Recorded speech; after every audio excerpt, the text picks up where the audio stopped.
Assalamualaikum warahmatullahi wabarakatuh. Salam sejahtera bagi kita semua.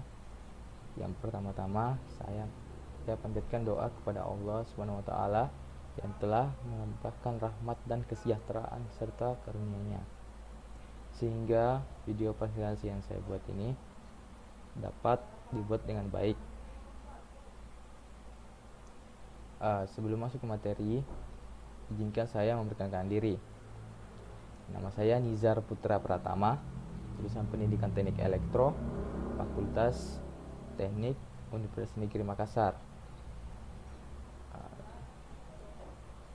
Yang pertama itu multimeter analog dan digital. Multimeter adalah merupakan alat ukur yang berfungsi untuk mengukur besaran listrik, baik arus listrik, tegangan listrik, dan nilai tahanan.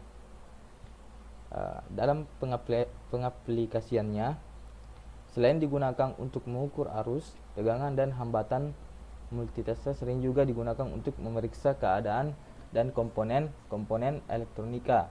Mulanya multimeter hanya menggunakan sistem analog. Seiring perkembangan teknologi, multimeter juga mengalami perkembangan. Multimeter ada dua jenis, yakni multimeter analog dan multimeter digital. Selanjutnya, alat ukur listrik. Untuk mengetahui besaran listrik DC ataupun AC, seperti tegangan, arus, resistansi daya, faktor kerja, dan frekuensi, kita menggunakan alat ukur listrik. Awalnya dipakai alat ukur analog dengan menunjukkan menggunakan jarum dan membaca dari skala. Kini banyak dipakai alat ukur listrik digital yang praktis dan hasilnya tinggal membaca pada layar display. Bahkan dalam satu alat ukur listrik dapat digunakan untuk mengukur beberapa besaran, misalnya tegangan AC dan DC, arus listrik AC dan DC. Resistansi kita menyebutnya multimeter. Untuk kebutuhan praktis tetap dipakai alat ukur tunggal, misalnya untuk mengukur tegangan saja atau daya listrik saja. Sampai saat ini, alat ukur analog masih tetap digunakan karena handal, ekonomis, dan praktis. Namun alat ukur digital makin luas dipakai karena harganya makin terjangkau, praktis dalam pemakaian, dan menunjukkan makin akurat dan presisi. Ada beberapa istilah dan definisi pengukuran listrik yang harus dipahami. Di antaranya alat ukur. Alat ukur adalah perangkat untuk menentukan nilai atau besaran dari kuantitas atau variabel. Akurasi kedekatan alat ukur membaca pada nilai yang sebenarnya dari variabel yang diukur.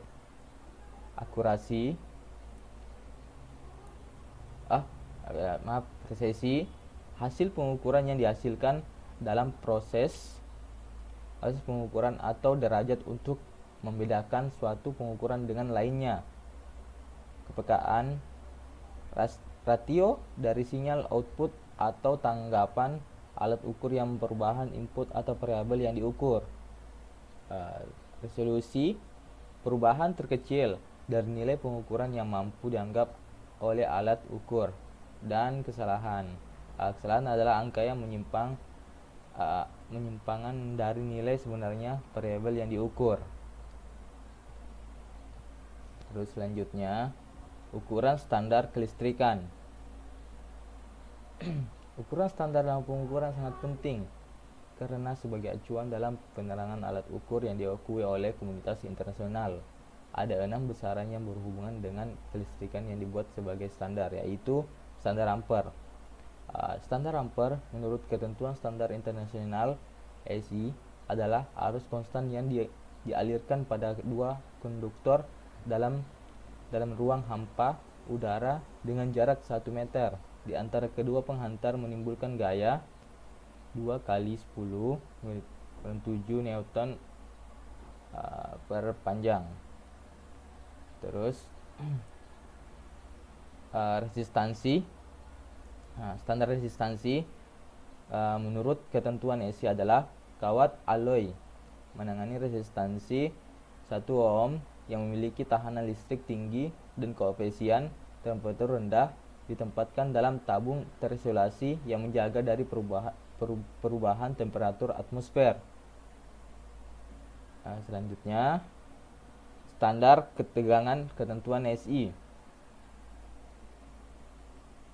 SI adalah tabung gelas Weston mirip huruf H, memiliki 2 elektrode.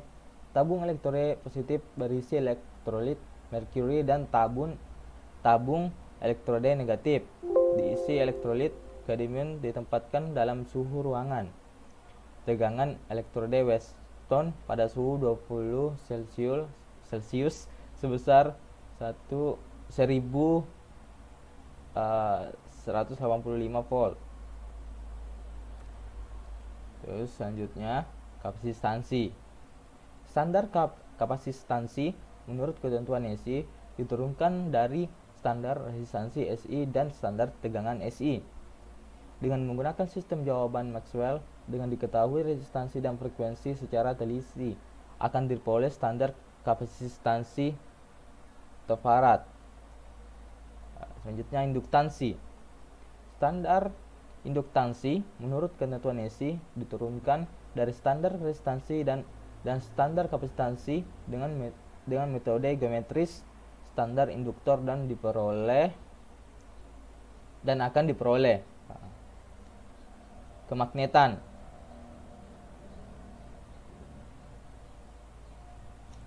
Kemagnetan dan temperatur. Standar temperatur menurut ketentuan SI diukur dengan derajat Kelvin. Besaran derajat Kelvin didasarkan ada 3 titik acuan: air saat kondisi menjadi es, menjadi air, dan saat air mendidih. Standar luminasi cahaya menurut ketentuan SI. Selanjutnya, jenis-jenis multimeter. Multimeter analog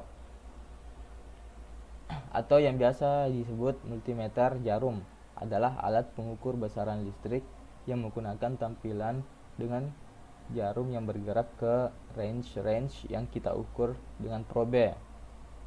Multimeter analog merupakan jenis multitester yang menggunakan display ukur dengan tipe jarum penunjuk, sehingga untuk membaca hasil ukur harus dilakukan dengan cara melihat posisi jarum penunjuk pada meter dan melihat posisi saklar selektor pada posisi batas ukur, kemudian melakukan perhitungan secara manual untuk mendapatkan hasil ukurnya.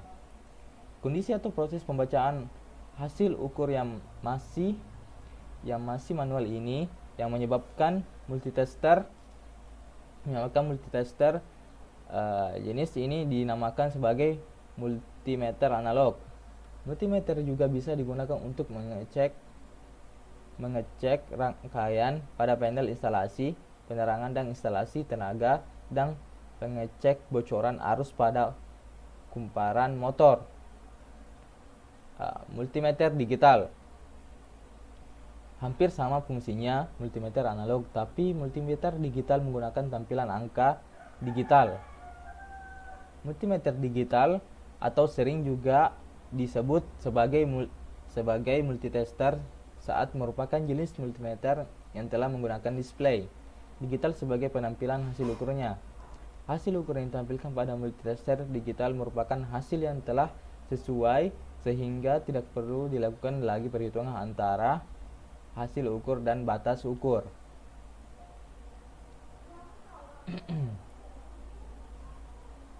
Selanjutnya, perbedaan multimeter analog dan digital. Berikut ini adalah beberapa perbedaan yang mendasar antara multimeter analog dan multimeter digital. Yang pertama, multimeter analog menampilkan hasilnya dalam bentuk analog, sehingga tidak memerlukan konverter analog ke digital. Sedangkan multimeter digital secara khusus membutuhkan konverter analog ke digital di dalamnya. Yang kedua, keakuratan multimeter. Keakuratan multimeter analog relatif lebih rendah dibandingkan dengan multimeter digital, karena multimeter digital menghasilkan hasil yang lebih akurat daripada yang multimeter analog. 3. Multimeter analog digunakan untuk mengukur kuantitas seperti tegangan, arus, dan resistansi. Sedangkan multimeter digital dapat mengukur kuantitas lainnya seperti ukuran impedansi, kapasitansi, dan lain-lainnya. 4. Multimeter analog dikalibrasi secara manual, sedangkan multimeter digital dapat dikalibrasi secara otomatis yang merupakan salah satu keunggulan dari multimeter digital. Terus yang kelima, multimeter analog cukup sulit digunakan dan perlu sedikit usaha untuk mengerti pembacaan penunjukan jarum pada skala multimeter. Sedangkan multimeter digital memberikan kemudahan pengukuran dan juga pembacaan yang langsung menampilkan nilai atau hasil pengukuran dalam bentuk angka atau digit. Terus yang keenam, multimeter memerlukan komponen seperti encoder, ADC, LCD, sirkuit logika, dan lain-lainnya yang menjadikan sirkuit multimeter digital lebih kompleks daripada multimeter analog yang tidak memerlukan komponen-komponen tersebut di dalamnya. Ketujuh, secara fisik, ukuran multimeter analog lebih besar daripada multimeter digital. 8. Multimeter analog menunjukkan lebih sedikit kerentanan terhadap noise listrik selama pengukuran. Sementara multimeter digital lebih rentan terhadap gangguan listrik. 9. Impedansi input dari multimeter analog adalah variabel sehingga akan merubah dengan rentang tertentu. Sedangkan impedansi multimeter digital akan konstan untuk semua rentang pengukuran. 10. Untuk memiliki polaritas terbalik, jarum menunjuk multimeter analog akan membelok ke kiri, sedangkan multimeter digital menampilkan tanda negatif untuk menunjukkan polaritas terbalik pada pengukurannya. Mungkin hanya itu saja yang bisa saya sampaikan. Bila ada kesalahan kata mohon dimaafkan. Wabillahi taufiq wal hidayah. Wassalamualaikum warahmatullahi wabarakatuh. Terima kasih.